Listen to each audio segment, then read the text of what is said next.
The 10 worst cities to move to if you hate yourself.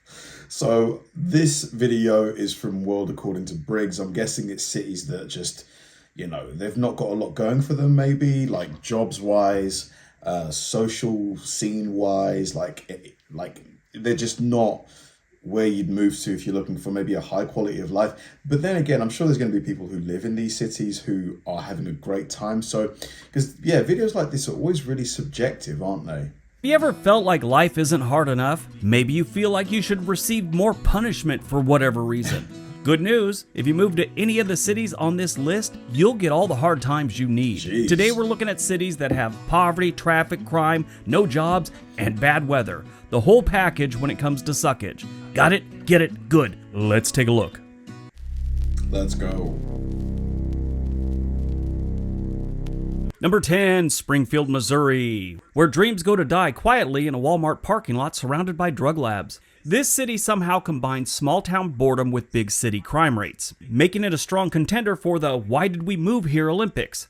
Violent incidents, property crimes, and drug-related nonsense are practically part of the local culture. Jeez. The police do their best, but it often feels like they're patching a leak in a house built out of sponges and regret. And if the crime doesn't get you, the poverty and traffic might. With wages as low as the city's collective morale and a poverty rate that's well above the state average, Springfield makes financial struggle feel like a lifestyle. The roads are a disaster, more potholes than pavement, and the traffic signals seem to be timed by a guy that's doing heavy drugs. Toss in some of the most indecisive weather imaginable, and you've got a place that feels less like a city and more like a punishment, maybe purgatory in Missouri. A couple of their standout statistics: their violent crime rate is 222% above the national average, and their income per capita is 18% lower than the national average. Now, what's incredible about this place is their unemployment rate isn't that high. It's actually a little below the national average, but it doesn't seem like they have any well-paying jobs. It's like the whole city maxes out at like $12 an hour. Want to get ahead in Springfield? Move out. So, you're going to make not a lot of money if you live there, and your chance of getting like robbed, like assaulted, is like more than double the national average. It's pretty crazy. Number 9, Fresno, California, where hopes and dreams go to retire. If you're chasing the dream, California style, sunshine beaches and breezy living, Fresno's here to bring you crashing back to reality. It's like someone scooped up the worst parts of Los Angeles, stripped away its charm, and plopped it in a dusty field. Crime is rampant, with gang activity and violent offenses consistently keeping Fresno near the top of all the wrong lists. Over 20% of the population lives below the poverty line in this city. So even if you make it through a day unscathed, your bank account might not. This city's incredible. It's like they have 550,000 residents, yet somehow they have 600,000 people in rehab. And the weather? Think of a blow dryer in a smog-filled closet, scorching summer, choking air quality, and rain that's more of a rumor than a forecast. I mean, I went to the Walmart in Fresno, or a Walmart in Fresno, and it was fine. I know that going to a single Walmart isn't going to show you what the city's like, but the people seem normal to me. Then there's the infrastructure in this city, which seems to be designed for maximum frustration. Driving through Fresno feels like a choose-your-own-adventure story with a guaranteed bad ending. They got pothole-ridden roads, traffic lights on their own bizarre schedule, and drivers who treat rules of the road like a suggestion. Public transportation technically exists here, but good luck using it unless you've got time to burn. Now, this is what's interesting about Fresno. Their overall crime rate isn't terrible. It's only 76% above the national average, but it's deceiving. You see, half of the population in Fresno is Hispanic. They don't go to the police for things. They don't report crimes. They deal with it themselves, as a community or as a person seeking revenge. Now, obviously, that's not everyone, but that's a big thing in the Mexican community. I was the only white kid in a Hispanic neighborhood in Redondo Beach, California. More than once I saw people's dads settling issues on the front lawn. Wow. Now, they got crime, they Literally like that sort of thing. That's crazy.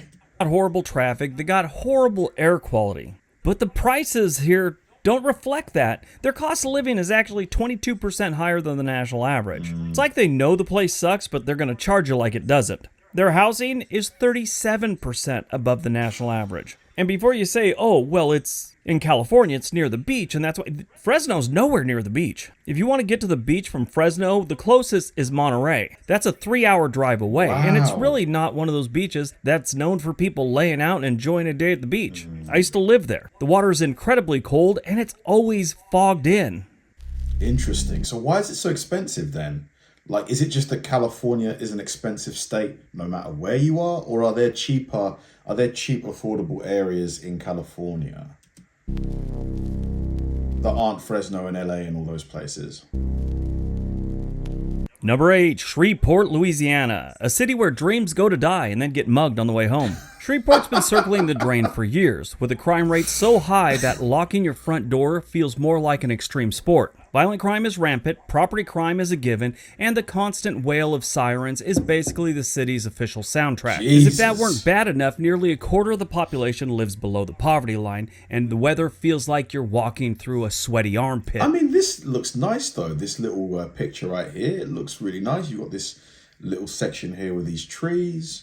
During the summer. Summers are long and brutal, storms are frequent, and the occasional tornado just adds insult to injury. And yet, despite the crime, the poverty, and the soul-crushing humidity, Shreveport still finds a way to have traffic issues. Not nearly as bad as some of the major cities, but for a smaller city, it's got some traffic. I saw one local describe the Shreveport public transportation as a cruel joke. If you look at the stats of Shreveport, everything is graded an F, but cost a living. Because when no one wants to live there, it gets cheaper. I mean, I know Fresno's breaking that rule, but still. Some of Shreveport's stats that stand out, their property crime is 133% above the national average. Wow, and their property crimes, that's what, like home invasions and stuff like that?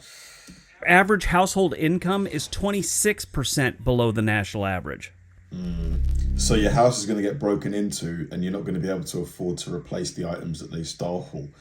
Any people that live in these cities, do you disagree, with what's being said here? Like, why? Are some of the stats just untrue, do you think? Stockton. I mean, yeah, I've heard of this from the songs. Number 7, Stockton, California. Stockton, where you can experience bankruptcy on a grand scale, melt in 100-degree heat, and watch someone steal popsicles all before dinner. Famously filing for bankruptcy in 2012, the city recovered in the same way that a trampoline does when it's missing half its springs. How does a city go bankrupt, though? Like, how does that even happen? They'll be paying off that bankruptcy till 2050. Good times in Stockton. Poverty hovers around 20%, and wages are basically a punchline. Your dollar stretching here involves buying 3 flavors of top ramen and calling it a 3-course meal. Urban planning? More like urban roulette. The city feels like a crash course in what not to do with infrastructure money. Then, of course, there's the crime. Stockton consistently ranks among the most dangerous cities in the U.S. Jesus. Violent crime is rampant, property crime is standard, and gang activity keeps things exciting. A nice neighborhood just means your catalytic converter might survive the week. The police, overwhelmed and underfunded. Toss in suffocating heat and air that tastes like dust, and you've got a place that's less than a hidden gem and more of an urban horror story. With a sunburn. Yeah, if you don't know, Fresno, Stockton, Bakersfield, and all those places out in the San Joaquin Valley, they have blazing hot summers, and it's just miserable out there because the weather is just like... It's not humid, it's more like stagnant air. Now, if there's any geography nerds out there that want to complain, it's not in the San Joaquin Valley, it's called the Central Valley. It's both. It's just the Central Valley can be divided into the northern third is known as the Sacramento Valley, and the southern 2/3 are known as the San Joaquin Valley, which Stockton is kind of right on the border there. Here's some of their more standout stats. Their violent crime rate is 217% above the national average. But their housing is still 50% above the national average. Yeah, California housing just seems really high no matter where you are. Makes 0 sense. Yeah, Nick and Nate Diaz, famous UFC fighters, are from Stockton. That's why I know the place. Number 6, Milwaukee, Wisconsin. Milwaukee is what happens when a Midwestern city loses a bet with the universe. Once a proud manufacturing powerhouse, is now better known for its sky-high poverty, jaw-dropping segregation, and a violent crime rate that is almost triple the national average. If you're wondering if that includes aggravated assault and robbery, the answer is yes. Walking around after dark isn't just a bad idea, it's practically an open invitation to become a victim. If you think that kind of misery buys you a smooth commute because no one wants to live there, think again. They have traffic. Traffic here is a daily endurance test. Thanks to roads that look like they were bombed out sometime in the 1980s and never fully recovered. Potholes get the gravel and hope treatment. That's where they just come and throw some gravel in a pothole and hope it lasts a week. It never does. Add in 9 months of weather that alternates between freezing and slightly less freezing, with a blink and you'll miss it summer that's humid and mosquito infested, and you've got a city that feels more like purgatory than a place to put down some roots. Jeez. Milwaukee isn't just rough around the edges, it is the edge. Now, some of their more interesting stats are, like I'd said earlier, their violent crime rate, it's 295% above the national average. God. Area Vibes grades their schools an F, with their test scores being 63% lower than the national average. So, wow. So the violent crime rate is like 3 times the national average. That is crazy. Is not enough police officers there? Like, what's going on in Milwaukee?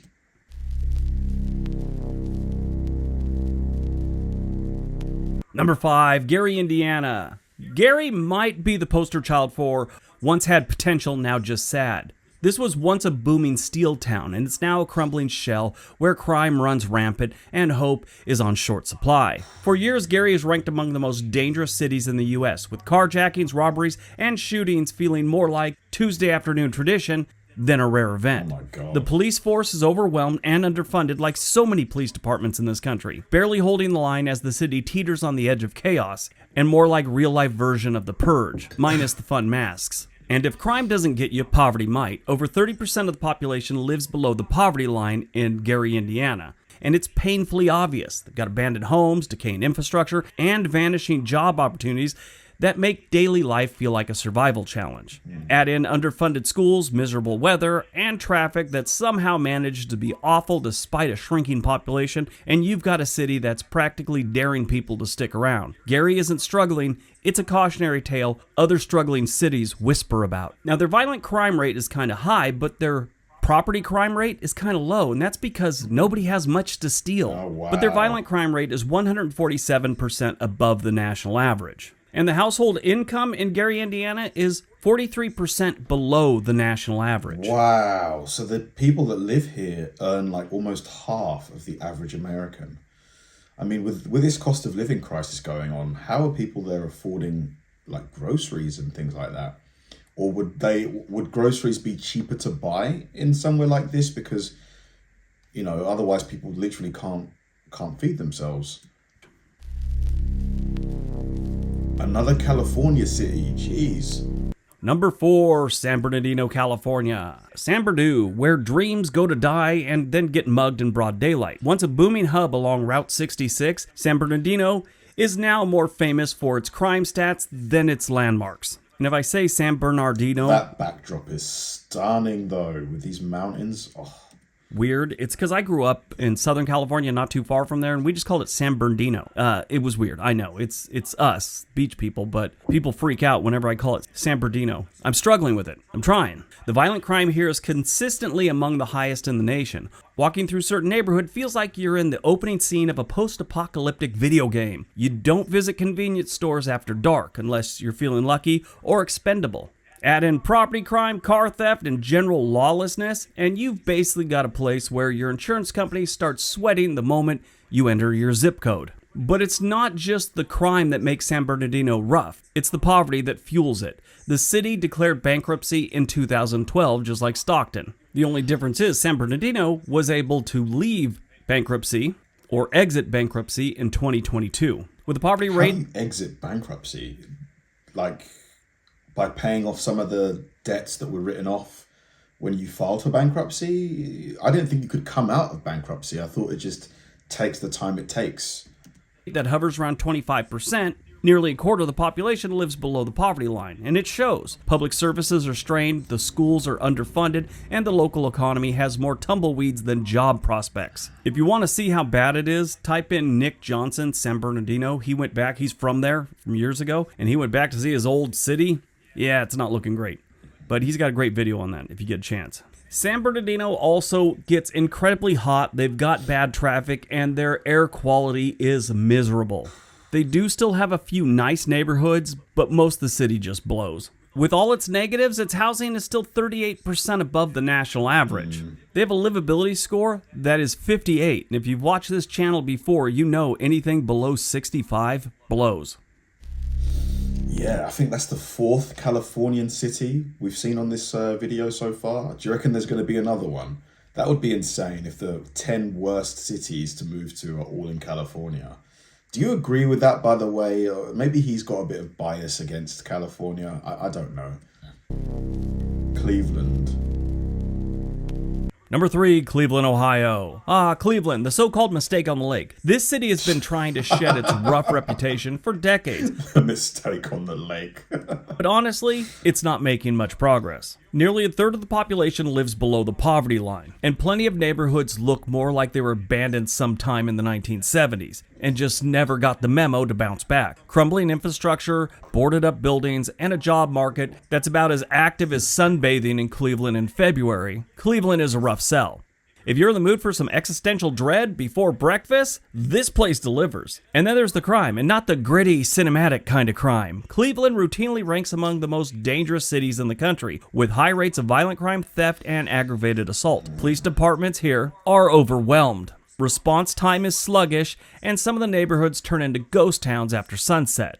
And then there's the brutal winters, sweltering pothole-filled summers, aggressive drivers, and traffic lights that seem like they were programmed by the dude from Sling Blade. Cleveland, even though I love the city, is not a good place to live right now, and probably won't be for some time. Detroit's doing a little bit of a turnaround. Maybe Cleveland could catch some of that. Here's some It will. These areas usually always come back. stats that really stand out. Their violent crime rate is 368% Whoa. above the national average, and their unemployment rate right now is 7.4%. That's about 3% higher than the national average right now. Yeah, that violent crime rate is the highest we've seen so far, isn't it? Whew. Number 2, Little Rock, Arkansas. Little Rock, where the American dream goes to take a nap in a broken down recliner. This city consistently ranks among the most dangerous in the country. And it's not just a watch your wallet type situation either. It's a carry pepper spray in both hands, or something more powerful. Violent crime feels like a local pastime, with aggravated assaults, robberies, car break-ins, and more shootings than a low-budget action flick. They're kind of big on having shootings in broad daylight in Little Rock. So you go by, try and get some fast food. Next thing you know, you gotta lay on the ground with your taco, wait for the shooting to stop. You know, the usual. And speaking of fast food, you'll probably be eating a lot of it since Little Rock isn't exactly a booming upscale amenities or job opportunity type place. High poverty, low wages, and a crumbling infrastructure give many neighborhoods that time capsule of neglect look. Schools are underfunded, upward mobility is laughable, and leaving isn't always financially possible. And of course, this is the South, so your summers are going to be miserable. Sticky, bug-infested, and they do get some weather. It's like it flip-flops between sticky crock-pot summers and icy surprise attacks. But the thing is, everyone's going to have air conditioning though, so you're not going to be, unless you work outside, I guess, you're not going to have to deal with too much of the heat in the summer. Stats that stick out, well, their violent crime rate is 395% above the national average, and their property crime is 183% above the national average. Diabolical. All right, before we get to number 1, if you haven't subscribed to this channel, we'd really love it if you did. Don't forget to leave a comment and a thumbs up for this video. Let us know you care. All right, on to number 1. Don't tell me it's going to be in California. New Jersey, Camden. Okay. And number 1, Camden, New Jersey. Let's talk about Camden, New Jersey, a city where they talk about hopes and dreams, sort of like nostalgia. For decades, it's been one of the most dangerous cities in the U.S., with a violent crime rate that makes the national average look like a Pixar movie. Carjacking, shootings, Camden's got them all. It was even the murder capital of the country for a while there, which isn't exactly Chamber of Commerce material. Things got so bad that they had to disband and rebuild their entire police force. If you enjoy a good What? adrenaline spike at the local Why? Like corruption? corner store, Camden's your kind of thrill ride. But if staying alive is high on your to-do list this year, maybe look elsewhere. Over 30% of their population lives below the poverty line, and I don't need to tell you that if you've ever driven through Camden, New Jersey. It's obvious. The city's a crumbling relic of its industrial past, with underfunded schools, collapsing infrastructure, and a job market so barren, even fast food gigs are competitive. And of course, East Coast weather. The summers are brutal and the winters are even more brutaler. Is that a word, brutaler? More brutal? My wife from the other room just said more brutal, like I'm an idiot. I'm moving her to Camden, New Jersey. She can take her pig, her dog, her guinea pigs with her. Camden, New Jersey's violent crime rate is 375% above the national average. Their unemployment rate currently almost doubled the national average. That's pretty scary. Wow. Some of the violent crime rates we saw were just insane. Like, I don't know what needs to, I mean, more police maybe. Yeah, that's all I can think of. Like, how can you tackle this head on? I do think a lot of these cities will turn around inevitably. Like, as the population grows, people will look for cheaper places to live.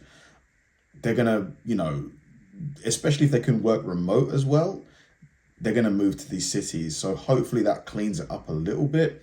Yeah, 375% above the national average for violent crime is unthinkable. Thanks for watching, guys, and I'll see you in the next one.